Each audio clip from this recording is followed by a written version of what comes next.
partage de connaissances et d'expériences.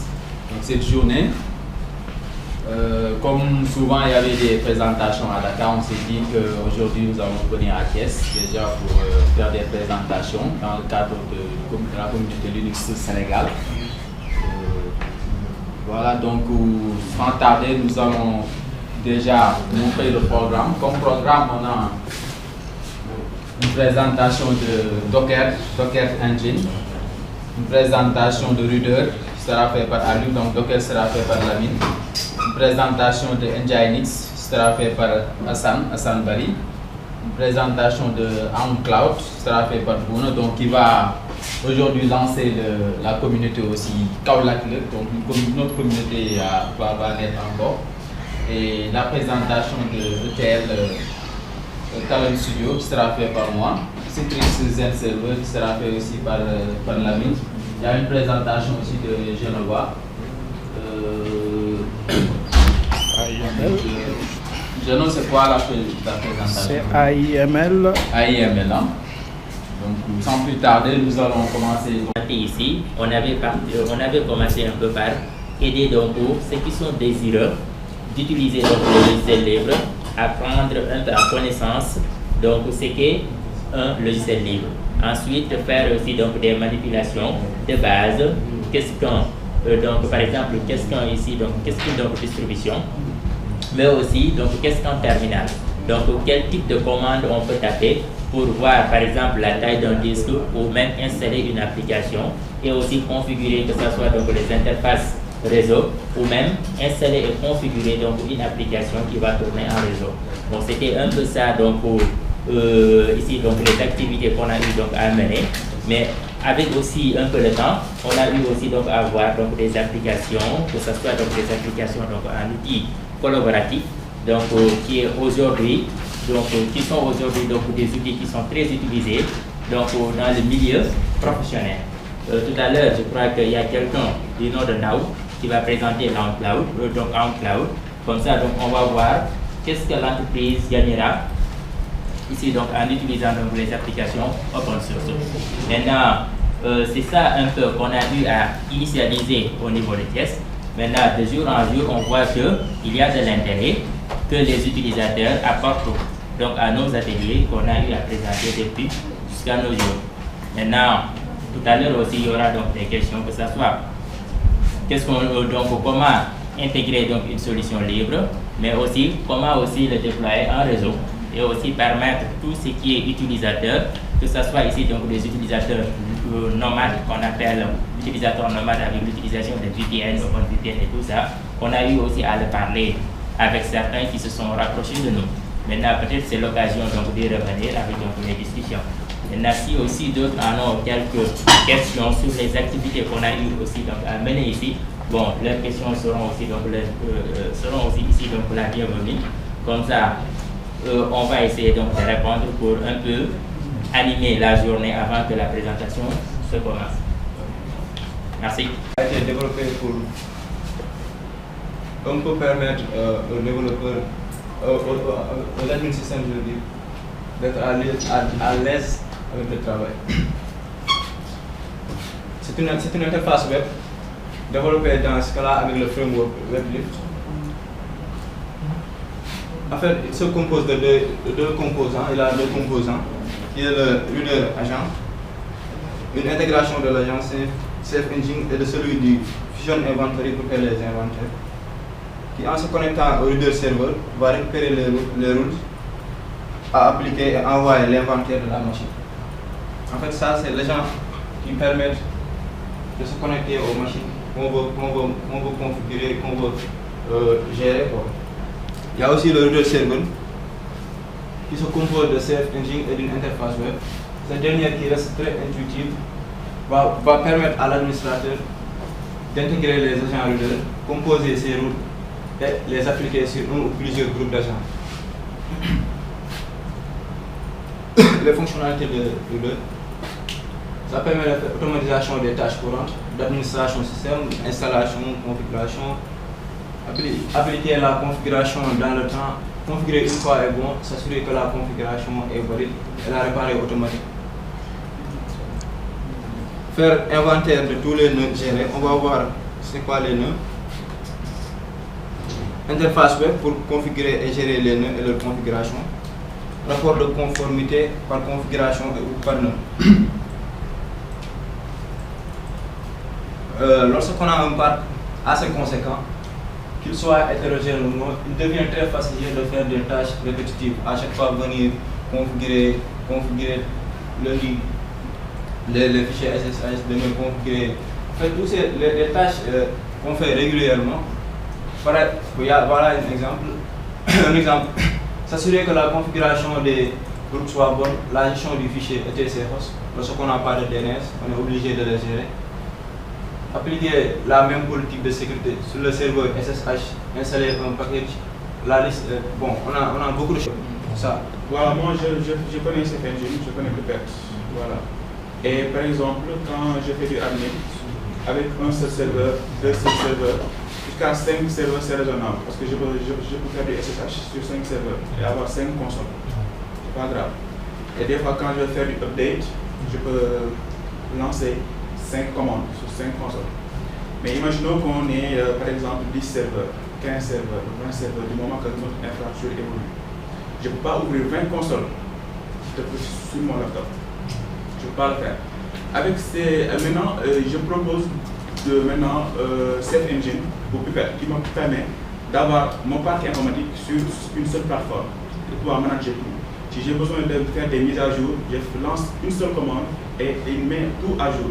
Si j'ai besoin de faire des updates, si j'ai besoin d'installer des choses, tout, je mets une seule commande et il fait tout. C'est ça que Puppet me permet, c'est ça que Safe Engine me permet. Maintenant, du moment que ce sont des tools qui sont très compliqués de configuration, parce que le fichier de configuration, ça fait mal à la tête. C'est pourquoi si j'ai donc Puppet par exemple, il propose Puppet Dashboard. Et normalement, Puppet Dashboard devait être plus simple à utiliser, alors que c'est compliqué à mettre en place, il y a beaucoup de bugs. Maintenant, si j'ai Reader maintenant, il me facilite la tâche, parce que c'est une chose que je vais installer et je pourrais avoir tout ce que je veux avec Puppet, ou tout ce que je veux avec Safe Engine. C'est pourquoi ma question de tout à l'heure, je lui ai demandé est-ce que c'est une alternative de Puppet ou de Safe Engine? Et il m'a dit oui. Je comprends bien maintenant. On peut dire maintenant que c'est le fait de centraliser l'administration, donc de votre réseau informatique. Excellent. J'ai présenté Jean-Nix couplé avec Passenger, je suis développeur.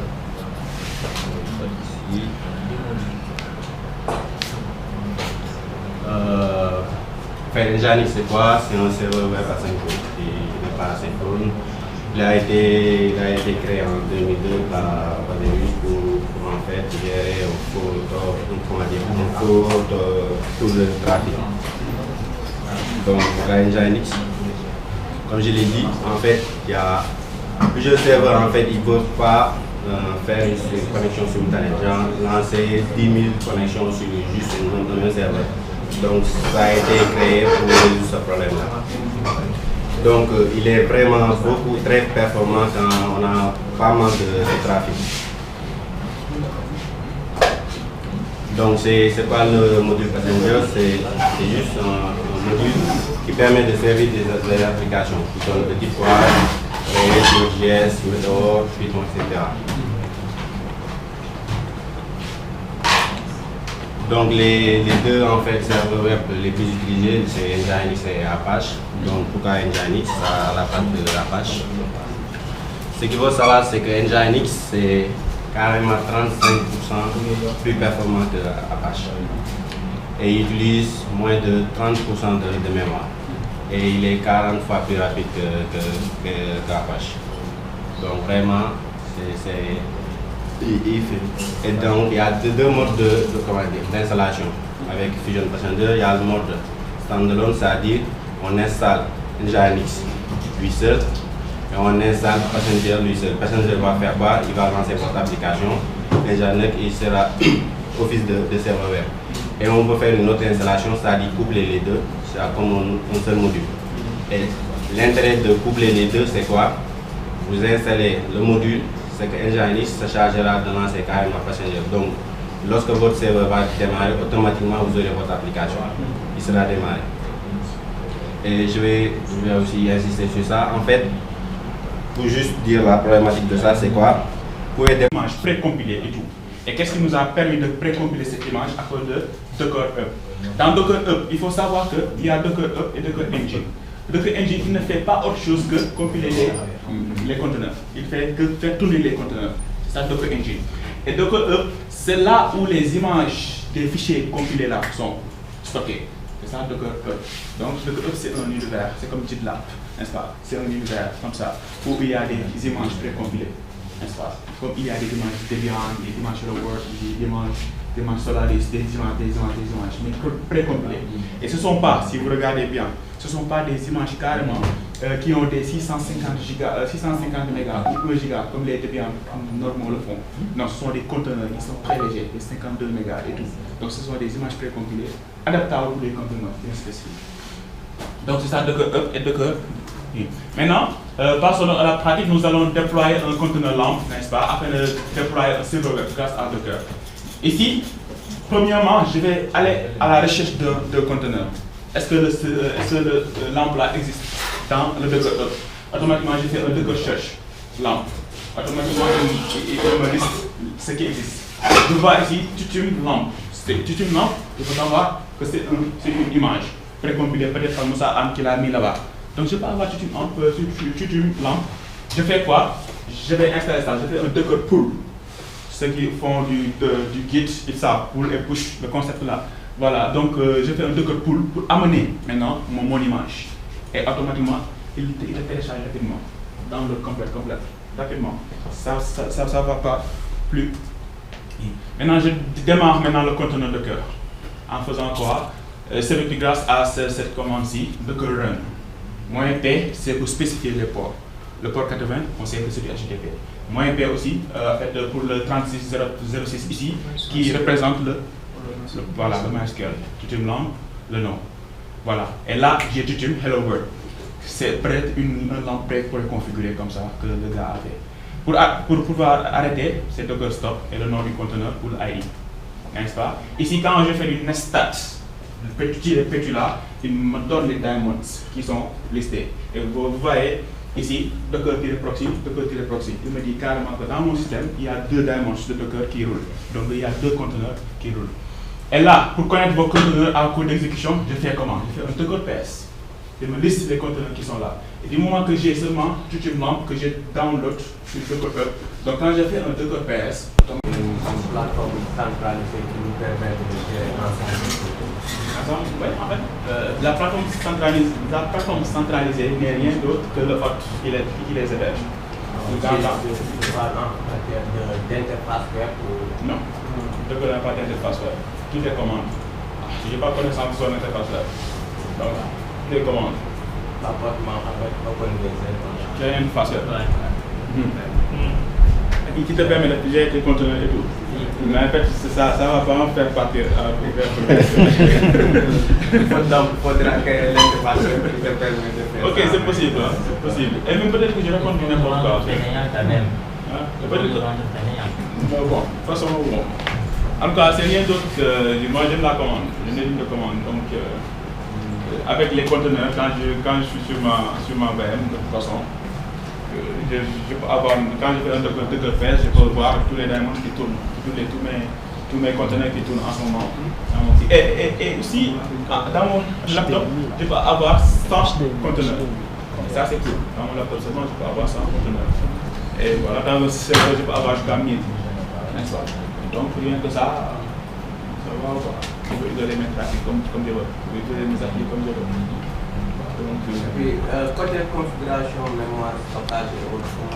Oui, ça, en fait, tu peux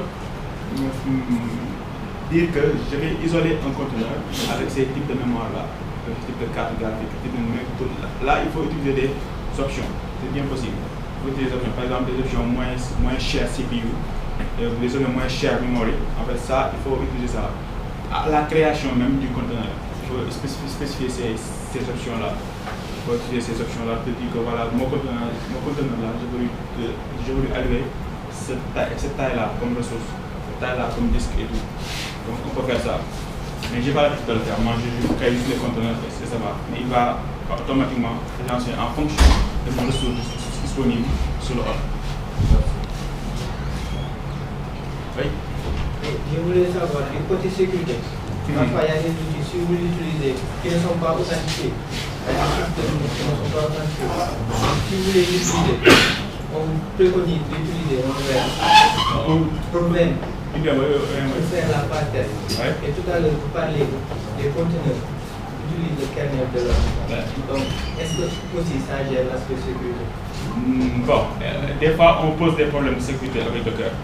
Souvent, les conteneurs, on pose des problèmes de sécurité. Parce qu'il y a, quand on déploie les conteneurs, après il y a un plus à faire pour gérer la sécurité de ces conteneurs-là, spécifiquement. Donc, j'ai géré cette partie carrément sécurité. En fait, c'est ça le problème. En fait, dans Docker, il faut, après avoir déployé les conteneurs, il faut gérer la partie sécurité aussi. Des fois, si tu veux carrément que ce conteneur-là soit en production, il faut gérer la partie sécurité. En fait, la partie sécurité, c'est rien d'autre que comme tu gères, en fait, comme si tu étais sur le hôte. La manière dont tu gères la partie sécurité, de cette manière-là, en fait, du moment que tu es sur le conteneur, en fait, c'est cette manière-là que tu vas gérer cette sécurité-là, en faisant ce que tu veux, en mettant du tier, en mettant du pastis, en faisant du hardening, en faisant tout ce que tu veux, en bloquant les ports, en faisant tout ce que tu veux quand même. Mais les conteneurs, carrément, ils viennent comme ça, mais avec une sécurité minime. Pas beaucoup, il n'y en a pas beaucoup carrément. Donc il faut un plus, après avoir déployé ça.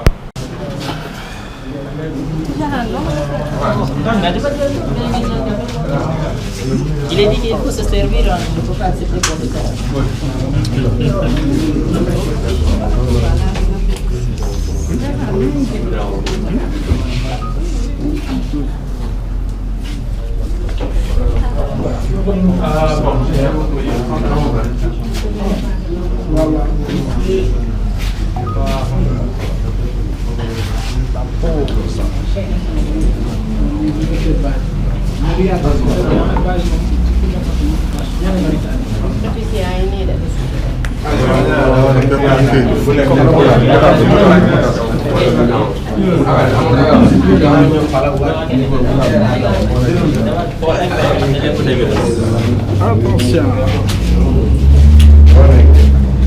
On va parler un peu de Genova, de l'avenir, de l'intelligence artificielle.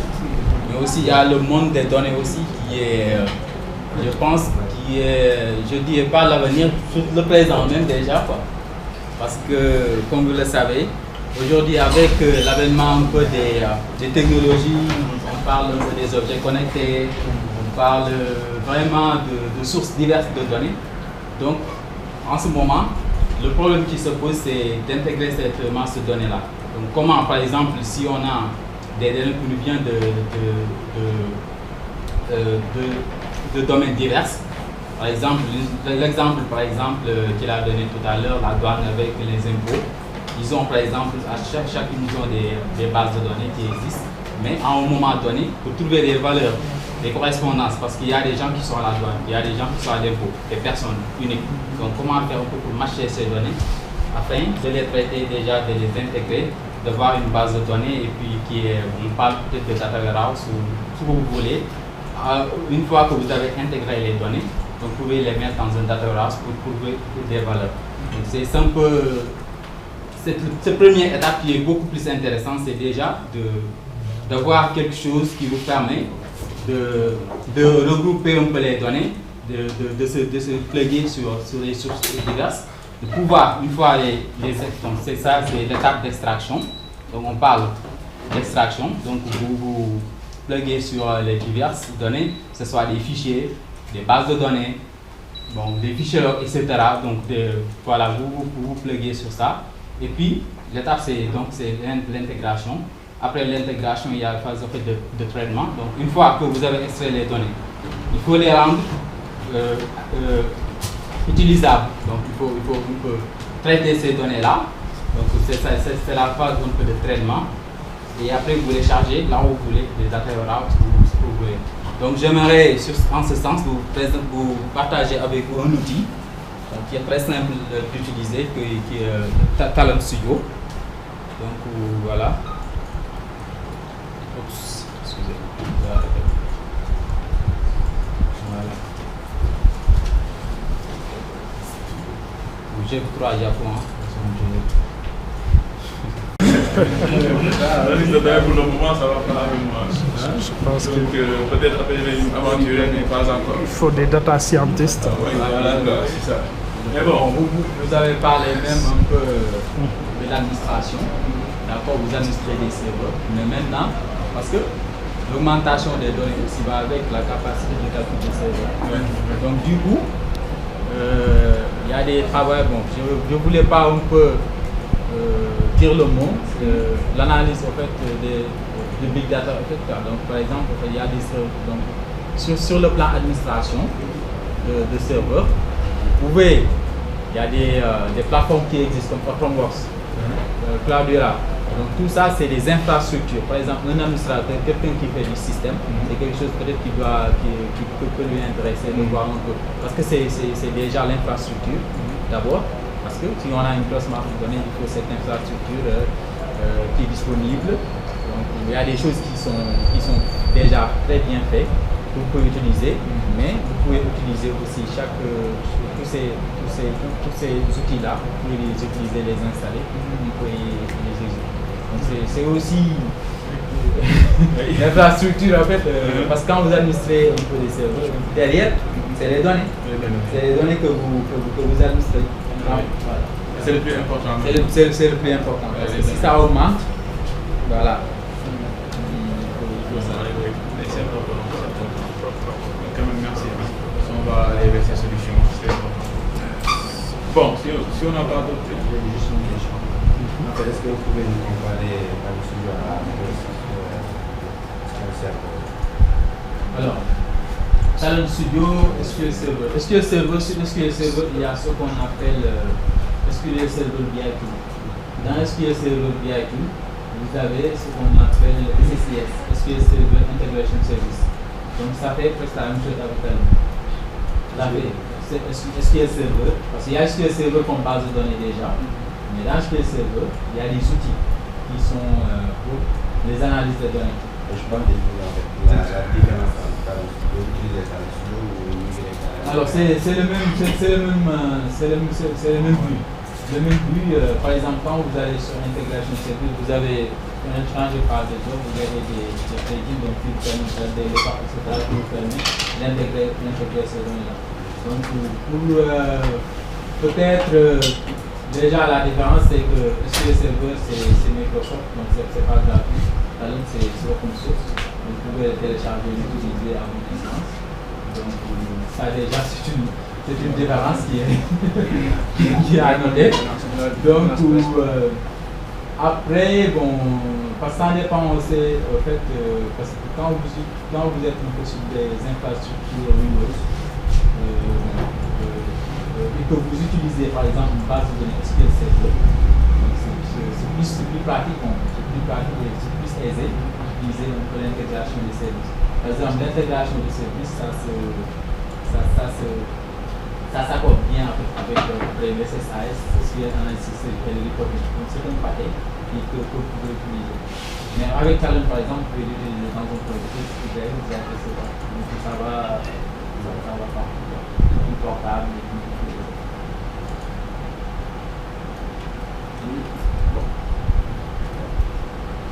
D'autres questions? Qui est son ancêtre. Et au début, c'était du Unix, pas de Linux. Unix, c'est l'ancêtre de Linux. Pourquoi ancêtre? Parce que au début, dans les années 62, il y avait un seul système d'exploitation qui s'appelait Unix, n'est-ce pas? Et Unix était tellement cher et tellement compliqué, était réservé seulement pour un public bien averti, n'est-ce pas? Pour les informaticiens, aussi pour les comptables, mais avec un niveau informatique un peu avancé. C'était seulement pour eux.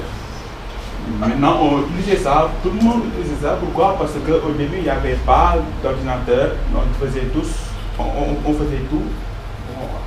à la main, n'est-ce pas? Et quand Unix est venu, tout le monde a vu la révolution informatique et tout le monde s'est mis dessus. Au fil du temps, en 72, vers les années 72, 73, Charles Stallman est venu, n'est-ce pas? Il a dit, comme je suis un programmeur informatique, un développeur système, je vais créer quelque chose de vraiment libre, quelque chose de vraiment simple. quelque chose ouvert, c'est le plus important, ouvert à tout le monde. Quelque chose utilisable à tout le monde, basé sur du Unix, mais qui n'est pas Unix. Là, il a appelé GNU. GNU signifie tout simplement GNU not Unix. GNU n'est pas Unix. Ça signifie GNU, n'est-ce pas? Maintenant, après, on est parti à GNU. Tout le monde s'est lancé sur GNU parce que GNU était un système basé sur du Unix. Il y avait des commandes un peu Unix et tout. Au fil du temps, après, GNU, c'était seulement un système là, en fait, un système noir et tout. On avait toujours peur de la ligne de commande. Maintenant, on est venu. Après, il y a un grand gars vraiment, qui s'appelle Linus Torvald. Il est venu, il avait créé le noyau de GNU. N'est-ce pas? Linux, c'est pas un système, Linux, c'est un noyau. Mais avec notre habit de langage, au lieu de dire GNU Linux, on dit Unix. N'est-ce pas? Et Chasterman déteste ça, là je vous dis. Chaque jour, il dit GNU Linux, ne dites pas Linux. Si vous dites Linux, c'est par exemple, c'est comme si ignorer tout le travail qu'on a fait depuis le début, n'est-ce pas? Maintenant, donc c'est pourquoi, quand Linus Torvald est venu, il a créé le noyau de GNU. Maintenant, le noyau de Linux, combiné avec le système de Chasterman qui est GNU, ça s'appelle GNU Linux, c'est ça le système d'exploitation. Et GNU Linux regroupe par exemple des logiciels basés sur Unix, des logiciels aussi basés sur du GNU et des logiciels aussi basés sur Linux. Et tout cet ensemble-là représente le système d'exploitation Linux, n'est-ce pas? Je pense que c'est bien clair. Je dirais, c'est elle qui décide, hein, si c'est clair ou pas. Hein, je pense que toujours si vous avez des questions. Si elles disent que c'est pas clair, il faut qu'on essaie encore d'aller de l'avant. Hein. Bon, ce sont des questions qui complètent, hein, c'est sûr. Qu'est-ce qu'elles nous dit là? Elles ont compris quelque chose là? C'est bon? On peut avancer? Bien que pour moi c'était encore compliqué. Hein. Je m'attendais. C'est vrai que bon, les professeurs, on ne peut pas leur reprocher d'être pédagogique. Hein. Ou avec le temps, je ne sais pas. Hein. Je ne sais pas. Hein. Je ne sais pas. Mais moi, pour faire simple là, souvent les gens de Linux ont des anecdotes assez basiques. Hein. Il y a plusieurs anecdotes. Hein. Il y a celle de la recette de cuisine. Hein. Je ne sais pas s'il y en a qui connaissent celle-là. La recette de cuisine, il y a une anecdote sur une recette de cuisine avec Linux là. Non, c'est pas parce que vous êtes des femmes qu'on parle de recette de cuisine, hein. Ça ne sert à rien à voir. Donc imaginez que vous avez une recette de cuisine. Ok?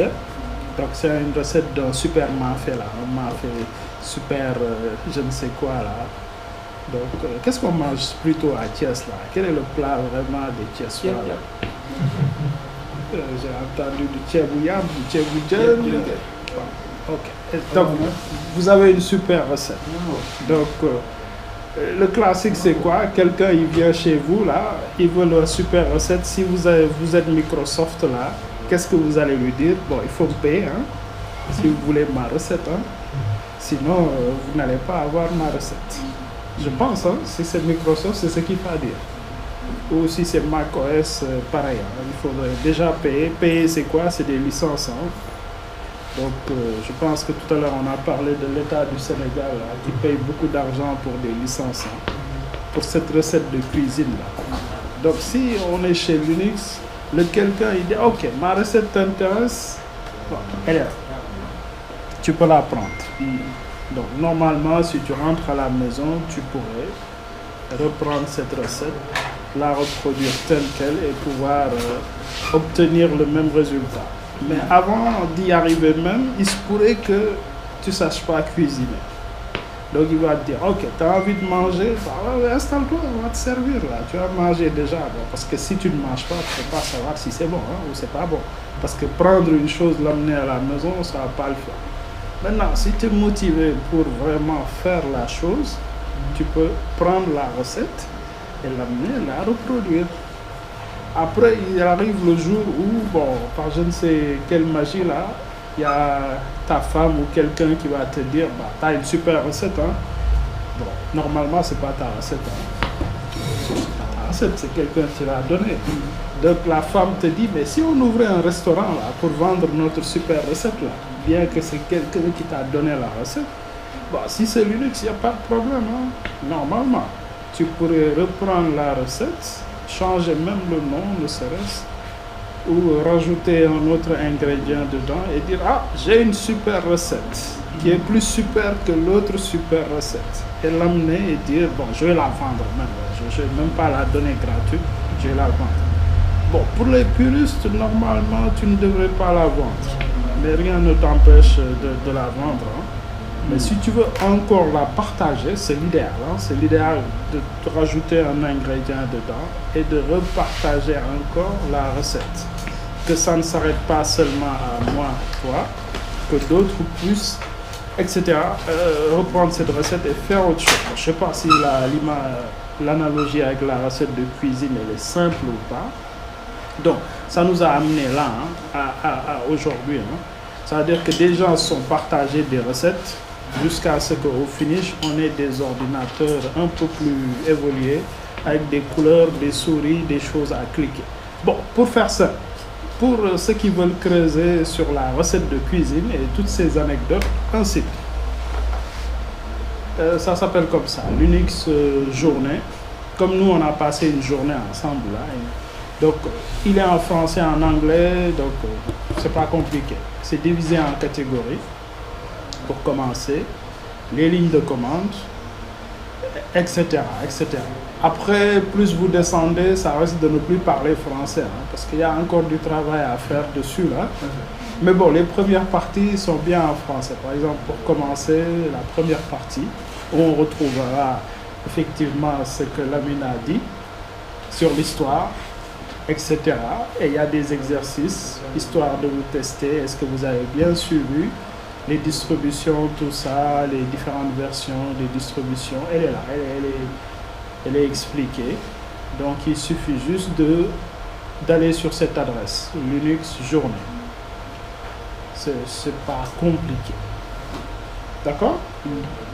Maintenant, comme je disais qu'il fallait qu'on joue un peu là, est-ce qu'on peut jouer ensemble quelques minutes là? Le temps de réveiller tout le monde là? On aurait besoin de gens pas très experts, hein, pour jouer ici à ce jeu-là. Le jeu n'est pas compliqué, c'est un des jeux pas compliqués. Qu'est-ce qu'il y a lieu de faire? Il y a lieu juste de savoir qu'est-ce qu'il faut faire. Hein? Qu'est-ce qu'il faut faire? Par exemple, ici, qu'est-ce qu'il dit là? L'idée, c'est de trouver des commandes. Hein? Donc là, il dit quoi là? Il dit de trouver la commande pour faire quoi là? Pour imprimer Hello World là. Quelqu'un peut nous aider? Il faut un volontaire pour venir taper sur cette machine-là. Pour venir jouer là, quelques minutes là. Pour l'anglais, on se charge de traduire. Hein. C'est quoi la question? Ah, bonne question. Hein. Ça, on se charge de traduire là. Allez, les gens qui parlent bien anglais là, comment ils peuvent nous aider là? Donc, le jeu, c'est pour tester est-ce que vous êtes bon en ligne de commande. Donc la question, oui, mais c'est ce qu'il dit, hein, c'est un challenge sur ça. Hein. Donc qu'est-ce qu'il faut pour afficher à l'écran Hello World en ligne de commande? Echo. Donc vous voulez que je joue là? Personne ne veut prendre ma place là? Ok, il y en a un volontaire. Mais il faut l'aider, hein. Il n'est là que pour taper. Hein. Si elle ne l'aide pas, on ne va pas y arriver. Ok, donc il y en a qui disent qu'il faut taper Echo. Et Echo quoi? Hello World. S'il y en a qui ont des questions, ils peuvent la poser, hein, vite fait. Hein. Ok. Ah, c'est super, on a gagné. Il faut applaudir. Allez, la question suivante. Ah bon? Non, je laisse la place aux autres quand même. Allez, c'est un peu. Donc, qu'est-ce qu'il dit la question suivante là? You have a new challenge. Print the Quran, quoi là? Working Director. Donc, si on veut savoir dans quel dossier on est, quelle est la commande? Peut-être laisser d'autres. Ah, ok, c'est quoi? Tu l'as déjà donné. Allez, on la donne donc. Ok, qu'est-ce qu'il nous dit là? Si c'est bon, c'est une bonne réponse? Oui. Ou c'est une mauvaise réponse? C'est un verre, c'est déjà une bonne question. Bonne question. Donc, Correct, yes. on applaudit déjà et on passe à la question suivante. C'est bon, continue bien. Allez, on scrolle un peu. Je pense que c'est un peu en bas. Qu'est-ce qui se passe? On scroll down. Où il nous demande de choisir. Il a affiché. Non, c'est bon. C'est bon, on est au bon endroit. Ah, c'est bon. Donc, il y a une autre question pour nous? Oui. On nous dit de lister les noms. Le fichier de l'opérateur. De lister les fichiers. Allez, quelqu'un pour connaître la réponse, comment lister le contenu d'un répertoire? Ok, donc on l'a dit. Dans spécifique, un fichier par lui. Non, il a dit LS, donc on essaie LS. On est CLS. Qu'est-ce qu'il dit là? Correct. Correct. C'est pour les débutants, c'est pas compliqué. Allez, la question suivante. Les gens qui dorment là, il faut se réveiller là. D'autres pour essayer là. Il faut essayer. Pour ceux qui veulent essayer chez eux, c'est comme ça. Hein. L'adresse est en haut. CND Challenge. C'est pas compliqué. Allez, vas-y. Qu'est-ce que tu nous dis là? Qu'est-ce qu'il faut là? Quelle commande pour faire quoi? Là, ils veulent afficher le contenu du fichier Access Log. Ah, ok. Quelqu'un connaît la réponse? Comment afficher le contenu de ce fichier? Ça serait adéquat. Alors, on essaie. Attention, le clavier. Ok.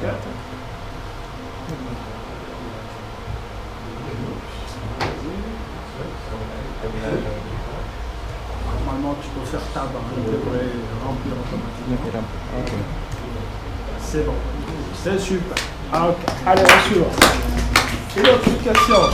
On en a combien là? C'est pas compliqué. Print quoi là? Les 5 dernières lignes ou les 5 premières lignes? Les 5 dernières lignes. Allez, qui veut print les 5 dernières lignes?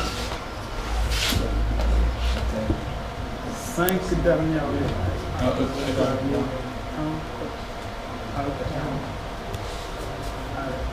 Comme c'est les 5, on fait quoi? Attention. Un chiffre peut-être?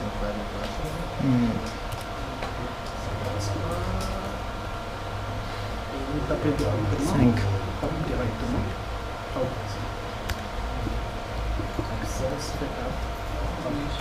C'est bon. Allez, on suit. Bon, ceux qui veulent s'entraîner. Mais bon, au fil des dernières années, on s'est rendu compte que, bon, je sais pas comment vous dire, on répétait les mêmes choses. Et que, pourquoi pas centraliser ses efforts? Essayer d'avoir le même niveau d'information.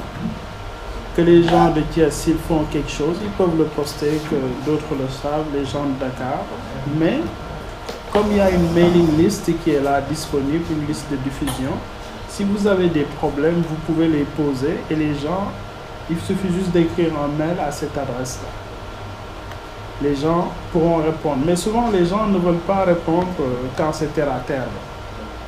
D'où on dit aux gens d'aller creuser par eux-mêmes, chercher, comprendre le basique et revenir poser. Mais sinon, bon, si vous en foutez, mieux vaut venir poser vos questions. Parce que ceux qui ne posent pas de questions ne vont pas évoluer. Encore, que ce soit moi, Elwan, tous les gens qui sont là, hein, il y en a, ils ont commencé par zéro. Hein. Ils ne savaient pas grand-chose de ce qu'on parle de Linux ou de tout ça. C'est au fur des événements que d'autres organisaient en dehors de nous, qu'on a participé, qu'on a essayé de monter notre niveau et à avoir un niveau qui est acceptable. Mais après, suivant le travail de tout un chacun, on ne va pas s'occuper de certaines choses. On ne va pas apprendre du C++ ou du je ne sais quoi. Il y en a qui vont être plus intéressés par de l'admin, de la cryptographie ou d'autres choses. Donc c'est à vous de savoir sur quelle piste vous allez et on peut vous accompagner ou certains de notre communauté peuvent vous accompagner. Donc je dirais que je parle beaucoup. C'était juste pour donner quelques tuyaux aux gens qui veulent aller de l'avant. Maintenant, on va laisser d'autres parler. Par exemple, il paraît que Kaolack veut lancer une communauté. On va laisser la parole à Kaolack. Déjà, il faut l'applaudir. Hein?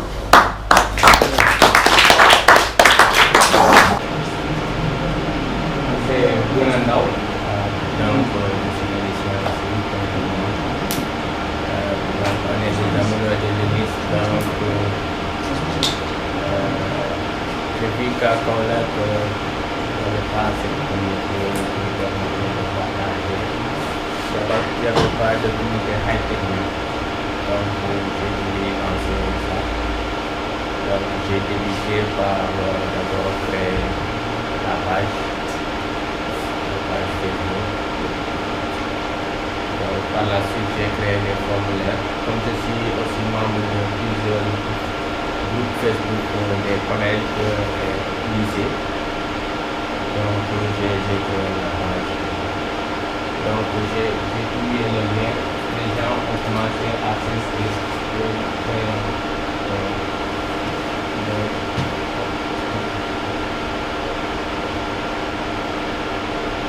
Donc, il y a un formulaire en ligne pour mettre le temps de s'inscrire et ainsi de suite. Donc, je vais organiser certainement un événement là-bas. Vous inviter là-bas et puis on va partager. Donc, sur ça, j'aimerais aussi avoir des idées. Qu'est-ce que je peux faire pour que le truc marche? C'est cool. Bravo. Je dis, il faut le faire. Hein?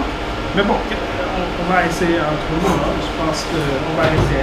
Edouard, qu'est-ce qu'il faut pour une communauté? Et selon vous, on a besoin pour vraiment un événement là-bas, motiver ces communautés. Je m'appelle Wali Ndiaye. Vous connaissez le nom de Oran, c'est un pseudonyme sur les réseaux sociaux. J'ai commencé à utiliser Linux en première année de mes études ici. C'était en 2018, je crois. J'ai beaucoup appris de Dakar Web en allant dans les événements. Au début, j'étais spectateur en fait.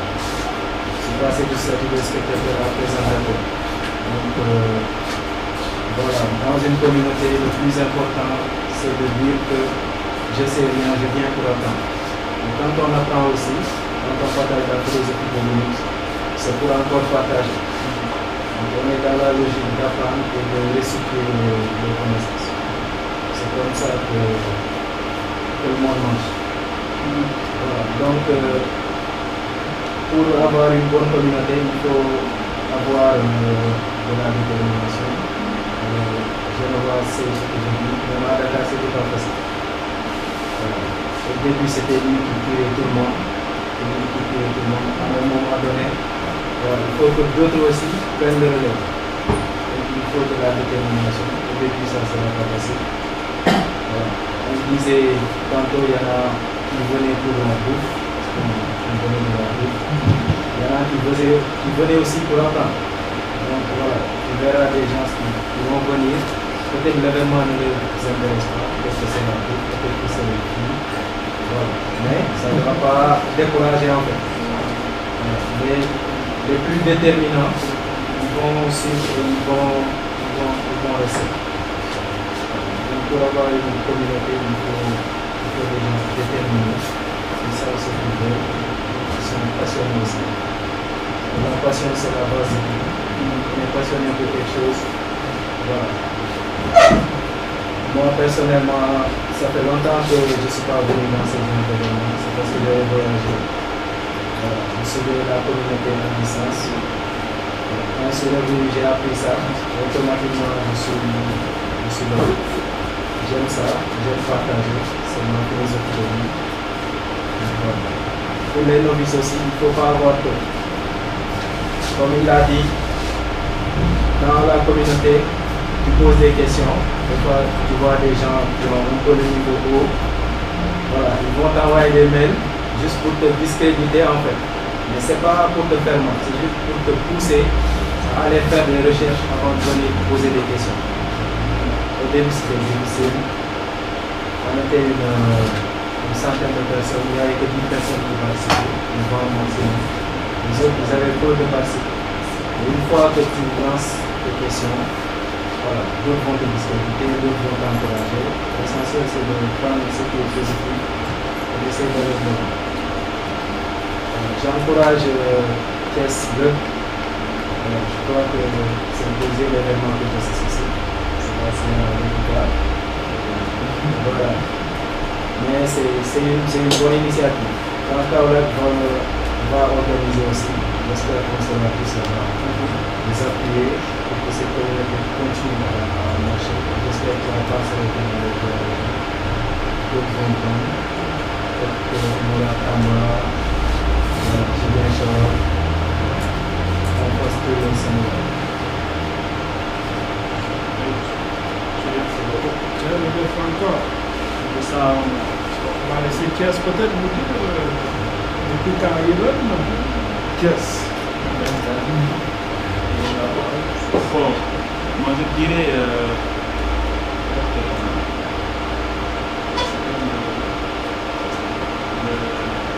la chose initiale, la chose de base, c'est la motivation.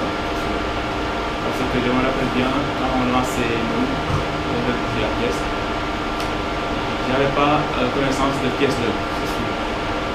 C'était un peu Alba, ça un et moi. On était encore étudiants et on n'avait pas connaissance de pièce de on ne savait pas que pièce existait, n'est-ce pas?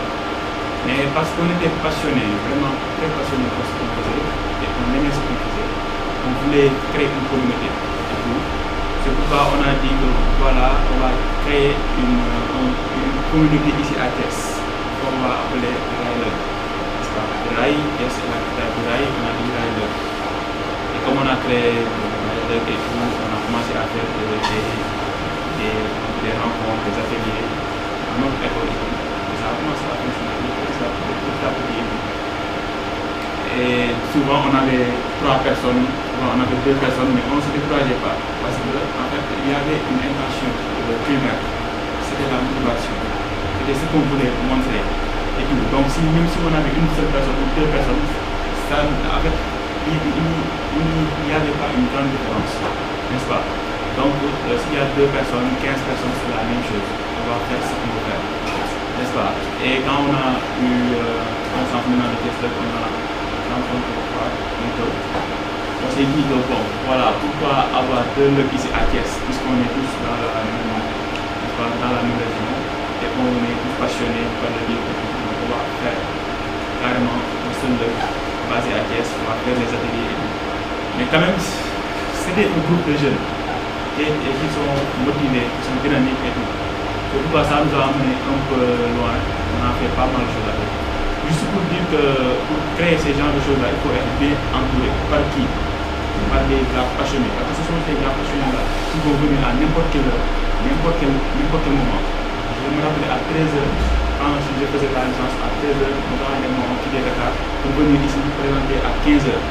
N'est-ce pas? Donc on quittait Dakar à 13h, automatiquement on venait ici, avec 15h30, très fatigué, mais quand même on présente. On trouvait 2 personnes, 3 personnes, on présente. N'est-ce pas? Donc il faut être bien entouré. Entouré de gars passionnés, entouré de gars qui veulent quelque chose. Et au fur et à mesure, de bouche à oreille, les gars passionnés vont pousser les autres à venir et tout, de bouche à oreille. Et voilà quoi, je pense bien que c'est ça. Bon, c'est ça mon expérience dans la Thiès. Et c'est ça que je veux que toute la région de Thiès et les autres régions aussi qui sont au Sénégal puissent faire la même chose. Voilà. Une contribution, guys?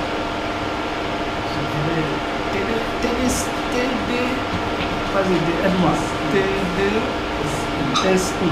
Donc, c'est une autre communauté. Parce que c'est toujours une communauté. Si vous pouvez partager un peu votre communauté, comment vous faites, quelques tuyaux qu'on pourrait lui donner déjà pour démarrer. Merci. Moi, c'est pas pour vous. Comme il m'a déjà dit, nous allons à l'université. Nous faisons avancer toute la information. L'association avait créé le club de ici, c'est-à-dire de l'ambition de la sécurité de la communication. Donc, c'est en quelque sorte pour essayer de sensibiliser les étudiants. En tout cas, aussi bien les professionnels, donc sur les avantages du gouvernement, tout ce qui est de l'autre. Donc, en ce sens, nous, au Sénégal, nous avons un projet par rapport à une présentation sur la culture. Donc, on était parti là-bas pour une présentation. Et on a vu que c'était très intéressant. Parce qu'ils avaient, en fait, on avait les mêmes objectifs, c'est-à-dire le partage. Donc, en ce sens, nous, on a intégré le défi. Et du coup, voilà, si il y a des présentations, on essaie de faire, de décider de passer et voilà, de suivre les présentations. Donc, comme il a dit, c'est pas facile, même à l'université, c'est comme ça. Nous, parfois, nos présentations, on les fait le dimanche. Vous voyez, on travaille du lundi au samedi, mais on a là les dimanches pour les étudiants. Donc, voilà, c'est comme ça. Parfois, il y a des étudiants qui disent que nous n'avons pas le temps de venir le dimanche, mais les intéressés sont toujours là. Sont toujours là. Donc, comme il y a déjà dit, c'est pas facile, mais il faut pas tout faire. Inch'Allah, ça va venir. Donc, on a aussi fait la mission pour le PDC, et vous avez une page. C'était un peu ça. Si vous êtes intéressé par la formation, en tout cas, si vous avez des soucis par rapport à, ou en tout cas si vous voulez encore, en tout cas des informations pour l'université, nous on est là, donc on peut vous en fournir. Voilà. Je vais rebondir sur ça. Hein. Je pense qu'il ne faut pas souvent. Je pense que rendre des communautés libres, hein, c'est pas compliqué parce qu'on va toujours. Il y a toujours des soutiens. Les soutiens sont là. C'est pareil, même les logiciels qu'on installe, les choses qu'on dit, il y a de la documentation. Il y en a des passionnés, même s'ils ne viennent pas, qui sont sur Internet, qui passent des heures à écrire des choses, d'autres qui font des tutos, etc. Ils sont là. Donc, vous êtes là. Moi, je ne peux pas faire les événements seul. Je suis obligé d'aller chercher ces gens motivés. Ces gens aussi qui sont compétents dans les choses sur lesquelles j'ai aucune idée, etc. Il y a des choses qu'il faut. Après, qu'est-ce qu'il faut? Il ne faut pas grand-chose, hein, de l'Internet. Très souvent, je pense que c'est le seul truc qu'il faut. Un cadre. Le cadre, d'habitude, on a parlé de l'université, je pense que c'était notre fief. Il y en a des écoles, des universités, c'est des cadres open, hein. Il n'y a pas trop de protocole pour aller. Ici, à Thiès, c'est un cadre open, le CRE. Ils sont, je pense, depuis le début, ils nous ont accompagnés. Donc, ça existe, hein. Il faut juste chercher ces gens qui peuvent accompagner. Après, ne vous dites pas que c'est compliqué. Il y aura toujours des gens prêts à soutenir derrière. Et c'est le point qui est important. Mais quand je dis soutenir, c'est vraiment que ce soit au Sénégal, en dehors du Sénégal, des passionnés, hein, qui étaient là au Sénégal ou qui ont quitté, etc. Il y en a partout, hein, dans le monde. Et cette communauté, celle du livre, hein, elle fonctionne comme ça. C'est-à-dire c'est les gens qui s'entraident pour faire avancer les choses. Je pense que c'est le moteur. Hein. Tout à l'heure, j'ai entendu parler de comment on gagne sa vie. Là. Il est parti là. Il est parti là. Il faut qu'il vienne là. Du genre que le côté argent, hein, ou le côté business, bon, souvent, par exemple, oui, il faut bien qu'on mange et on boit du café. Hein. C'est comme toutes les communautés. Hein. Il y a un minimum de collation, un minimum d'organisation qu'il faut faire. Hein. Je pense que moi, ce que j'ai connu quand j'ai intégré la communauté, celle de Dakar Lug, hein, parce qu'avant l'Union du Sénégal, il y a Dakar Lug, j'ai trouvé des gens, hein, qui partageaient, qui prenaient de leur poche et qui se cotisaient. Au début, j'avais pensé que c'était une organisation bien huilée, là, qui avait un financement, des choses. Donc j'avais posé la question jusqu'au jour où bon, tu es confronté à la réalité. Ah ben, il faut bien cotiser, aller chercher des pizzas et faire certaines choses. Donc je dis, ah ben, ok, donc, parce que c'est pas compliqué. Si chacun amène quelque chose là, vite fait, on y arrive. Et je pense que sur Thiès même, on a fait un barcamp, hein, dans le passé. Ça s'est bien passé, hein, comme les autres aussi. Mais encore, on est venu, on a fait un événement, on a vu que les gens étaient accueillants. C'était sympa, on s'est dit pourquoi pas. Après, de bouche à oreille, tout le monde s'y est mis. On s'est retrouvés ici à l'école polytechnique de Thiès. Ça s'est bien passé grâce aux gens de Thiès, Marito, je dirais Rai, Le Thiès, etc. Et je me dis que c'est ça. Il ne suffit pas d'avoir des grands financements, des fonds, etc. L'idéal à long terme, c'est d'aller vers ces modèles-là. Mais pour débuter, run quelque chose, vous n'avez pas besoin de grand-chose. Et je pense que de nos jours, dans les localités, il y a des initiatives pour aider des projets du genre. Et surtout les projets qui se font là où les gens sont, parce que tout le monde aille en ville, à Dakar, c'est pas possible. Il y a beaucoup de choses à faire. Et Dakar, même, il n'y a plus d'espace là. Donc, je pense que c'est tout à fait logique que les universités soient en dehors de Dakar de nos jours, qu'on amène les étudiants un peu partout dans les régions. Il faut les développer, il y a beaucoup de choses à faire. Donc je me dis que ne vous en faites pas, il y a toujours des soutiens. Donc le Linux Sénégal, on l'a créé juste pour que, qui sait, du relationnel, échanger des idées et des approches, essayer de s'entraider pour aller de l'avant. Donc je pense que Marito, on va te laisser rajouter peut-être quelque chose derrière. Comme Thiès est à 2 pas de Kaolack là, bien que c'est un peu éloigné de... Mais bon, Dakar est encore plus loin. On va peut-être laisser Thiès d'abord. C'est la décentralisation parce que nous on en parle. Mais nous on le fait de façon concrète. Parce qu'on dit souvent que Dakar ne se limite pas. Le Sénégal ne se limite pas à Dakar, car il y a les autres régions. Et vous le voyez bien, nous sommes tous à Dakar. Parce que nous sommes tous présents, nous travaillons à Dakar. Mais on n'est pas à Dakar, il y a notre famille ici. Et si vraiment on ne fait pas d'initiatives comme ça, à créer des choses, des initiatives pour venir ici à la région et faire des événements, personne ne le fera pour nous. C'est à partir des natifs des autres régions de prendre ces initiatives. Et vraiment c'est une bonne chose parce qu'après le week-end, ça permettra même d'aller en famille. Parce que tu ne peux pas courir derrière les week-ends à chaque fois à Dakar. Sinon tu ne peux pas. C'est ça que... C'est après ce don qu'on a eu en fait l'idée de décentraliser concrètement les choses, que vraiment qu'il y ait des initiatives côté local. Et d'abord Linux, moi j'aimerais aussi voir, il y a cette ouverture parce qu'il y a Linux côté technique, mais aussi il y a les utilisateurs. Donc Linux ne se limite pas juste côté technique, carrément de faire des codes. Parce que souvent quand on vient souvent, les ordres, les informations, on les voit comme des magiciens souvent quoi.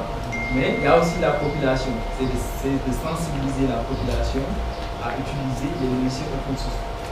Comme ça, parce qu'au premier coup, nous avons tenté ici même de vraiment virer le Windows ici et de mettre Windows et de mettre Ubuntu.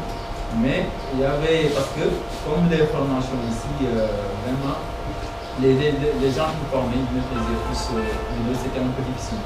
Mais on avait fait des dual boot et c'était quelque chose qu'on avait tenté. Donc s'il y a aussi par exemple des initiatives